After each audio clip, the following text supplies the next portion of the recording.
Et bonjour à toutes et à tous et bienvenue dans cette série d'heures sup consacrée au supplément de la gamme Night. Aujourd'hui, je vais me consacrer sur le supplément du Nodashi, mais bien sûr vous pouvez retrouver les autres suppléments dans les vidéos déjà parues ou à venir. La gamme Night et donc ses suppléments sont toujours édités par Entremonde. Aujourd'hui, nous allons nous concentrer sur le supplément du Nodashi, et comme tous les autres suppléments de la gamme, la geste de la fin des temps, il a été financé lors du fameux financement participatif. Vous vous en doutez, ce livre est consacré au Nodashi, la faction japonaise de l'univers de Night, connue de nos chevaliers pour ses méthodes si particulières et sans appel. Ici, nous allons explorer des facettes bien différentes de cette faction si particulière de l'univers de Night. Le livre se divise en deux. D'un côté, des éléments d'univers concernant le Nodashi, et de l'autre, une nouvelle possibilité de gameplay qui amèneront vos joueurs et joueuses à jouer des agents du Nodashi. Le supplément est disponible individuellement en boutique pour le prix de 30 €. Pour un livre de si petite taille, un peu plus d'une centaine de pages, je ne m'attendais pas à ce qu'il y ait autant d'éléments et de richesses dans ce livre. Le but de ce supplément est clairement de se mettre du point de vue du Nodashi, à l'antipode de la vision de Night et de la vision occidentale. Alors que les chevaliers cherchent la gloire, les agents du Nodashi, eux, cherchent l'honneur et se fient au Bushido, le code des guerriers et des samouraïs. On a donc là une fenêtre sur la mentalité japonaise exacerbée par l'univers impitoyable de Night. Et on aura beaucoup d'informations à ce propos et d'éléments permettant d'appréhender le Nodashi. Je vais maintenant vous lister ce qu'il y a dans le livre. Déjà, on a un historique et une explication du fonctionnement du Nodashi beaucoup plus compartimenté et complexe qu'on ne le croit. On a aussi des listes et des précisions sur les personnalités importantes du Nodashi, ainsi que ses clans, ses factions, secrètes ou non, et des lieux emblématiques. Tout cela, on pourra l'utiliser en jeu ou alors c'est juste pour le fluff. Et aussi, vous l'attendez, des secrets de cette faction bien mystérieuse qu'est le Nodashi. Et en plus de ça, on va aussi avoir l'ajout d'un nouveau côté mystique par l'apport du folklore japonais et des légendes. Donc je ne spoil pas, mais vous avez compris, on a ce nouvel élément qui vient s'immiscer dans l'univers. En plus de ces éléments de background et d'univers, on a aussi la moitié du bouquin qui est consacrée à l'ajout de gameplay. En effet, vous allez pouvoir jouer des membres du Nodashi avec la création de A à Z, plus des nouvelles règles et des nouveaux équipements. Bien sûr, tout cela est adapté pour des agents du Nodashi qui vont avoir un jeu plutôt basé sur l'honneur. D'ailleurs, en ce sens, on a des conseils pour la mise en scène, des cadres d'aventure, des synopsis et également 5 scénarios qui vont amener vos joueurs et joueuses à incarner des membres du Nodashi qui font partie d'une faction secrète proche de l'empereur Naruhito et dont l'intrigue rejoindra celle de la campagne La geste de la fin des temps. Bon, déjà, c'est assez évident, c'est un livre qui est plutôt à mettre entre les mains des meneurs et des meneuses, vu la quantité de spoil qu'il y a à l'intérieur.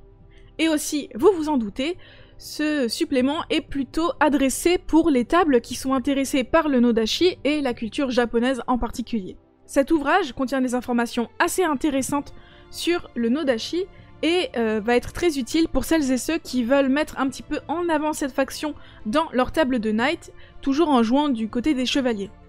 Bien sûr, si vous rêvez d'incarner des agents du Nodashi, alors c'est parfait. J'aurais tendance à dire que ça s'adresse plutôt aux tables qui ont déjà joué à Night et qui veulent voir un petit peu ce qu'il y a de l'autre côté de la barrière, étant donné que ça se base sur exactement le même système. Je pense que ça peut toutefois fonctionner avec des tables qui n'ont jamais joué à Night, mais il va falloir des efforts d'adaptation d'univers et d'explication pour l'entrée en matière, surtout que ce sera beaucoup plus martial. Il faut savoir que c'est l'honneur qui est au centre de cet ouvrage, le même honneur qui fait percevoir le Nodashi comme une faction de brutes par le reste du monde. Il va donc falloir être prêt à jouer cet aspect. Il y a vraiment des choix qui sont voulus comme étant cornéliens et drastiques, mais qui seront toujours guidés par l'honneur. En bref, je ne pense pas que ce soit un supplément qui soit indispensable pour faire jouer la campagne ou simplement pour jouer à Night, mais si vous êtes intéressé par le Nodashi ou que vous voulez incarner des membres du Nodashi, évidemment, c'est tout conseillé.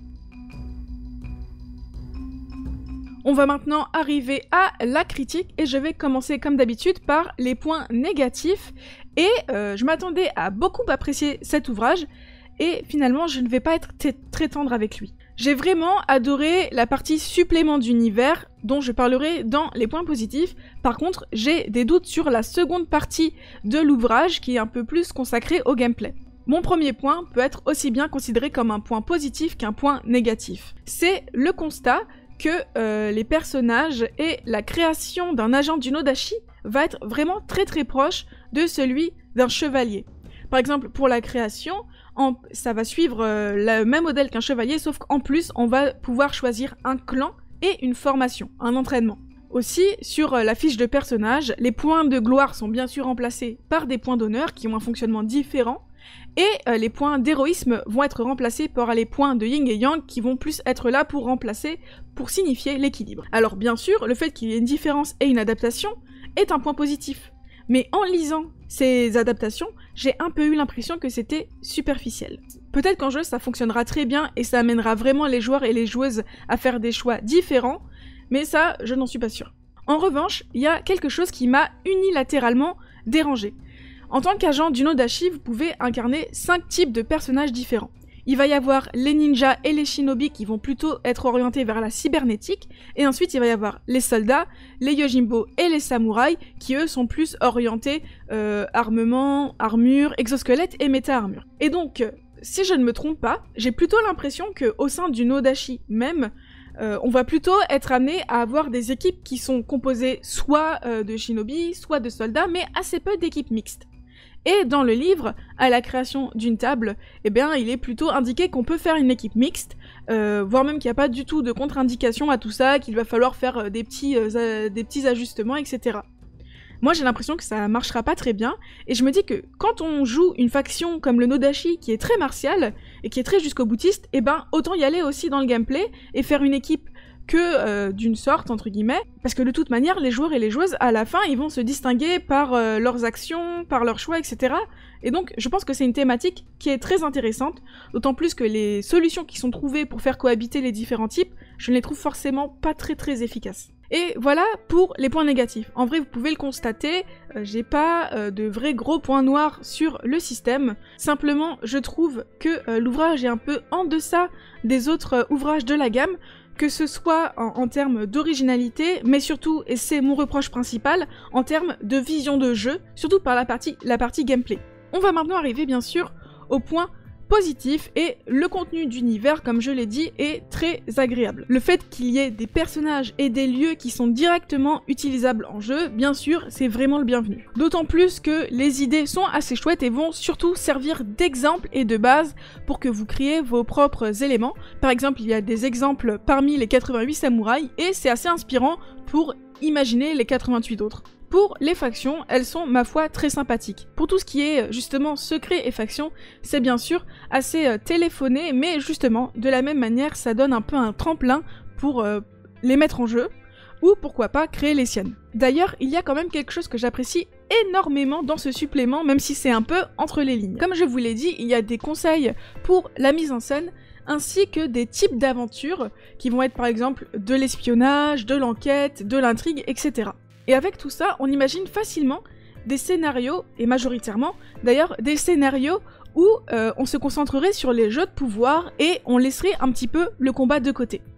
Alors, bien sûr, à la création de personnages, on est toujours orienté vers l'armement et le combat, mais finalement, je pense qu'il y a assez de ressources avec ce bouquin pour essayer d'orienter toute une campagne sur vraiment les jeux de pouvoir et de l'intrigue plutôt que quelque chose d'assez bourrin, et je trouve que ça fait respirer un petit peu le tout. De plus, les scénarios qui sont proposés, donc comme je le disais, sont pas trop orientés vers le combat, bien qu'il y en ait, mais le fait qu'ils soient reliés à l'intrigue principale, à la campagne de la geste de la fin des temps, je trouve ça assez sympathique. On peut tout à fait imaginer un spin-off avec des chevaliers qui se reposent et on va se consacrer sur une table du Nodashi, ou alors on peut faire 2 tables qui avancent côte à côte et qui s'entremêlent. Enfin bref, il y a une opportunité de jeu qui est assez sympathique. Et je le dis trop peu souvent, j'ai beaucoup apprécié les illustrations de l'ouvrage. Pour un ouvrage d'une centaine de pages, il y en a une dizaine qui sont en pleine page, plus les petites illustrations qui viennent s'ajouter dans la pagination. Et comme d'hab, elles sont vraiment très belles, elles ont une ambiance qui est vraiment typique de l'univers du Knight et que je trouve qui rend super bien. Et une fois de plus, la maquette aussi, elle est très efficace, donc au moins la lecture, elle est vraiment très fluide. En conclusion, je n'ai pas été aussi dithyrambique avec ce supplément qu'avec les autres suppléments de la gamme Knight, et pour cause. Même si le livre est très riche et qu'il apporte beaucoup d'éléments différents, en fait, il est beaucoup moins tranché vis-à-vis du Nodashi et de l'univers de Knight que ce à quoi je m'attendais. Bien sûr, il reste tout à fait pertinent si vous vous intéressez à cette faction, mais si vous voulez vraiment la mettre en jeu en tant qu'agent du Nodashi, il va falloir avoir un gros effort et un investissement d'adaptation pour que, à mon avis, ce soit vraiment viable. Merci à tous d'avoir suivi cette vidéo, je vous invite à mettre un pouce bleu ou à la partager si ça vous a plu. N'hésitez pas aussi à me faire vos retours en commentaire. C'est vrai que j'ai été un peu plus corrosive que d'habitude, donc je suis tout à fait ouverte à la conversation pour qu'on voit ce que vous en avez retiré. En attendant la dernière vidéo de cette série d'Heursup sur Knight, je vous invite à nous suivre sur nos réseaux sociaux et d'ici là, je vous dis amusez-vous bien, prenez soin de vous et salut à tous!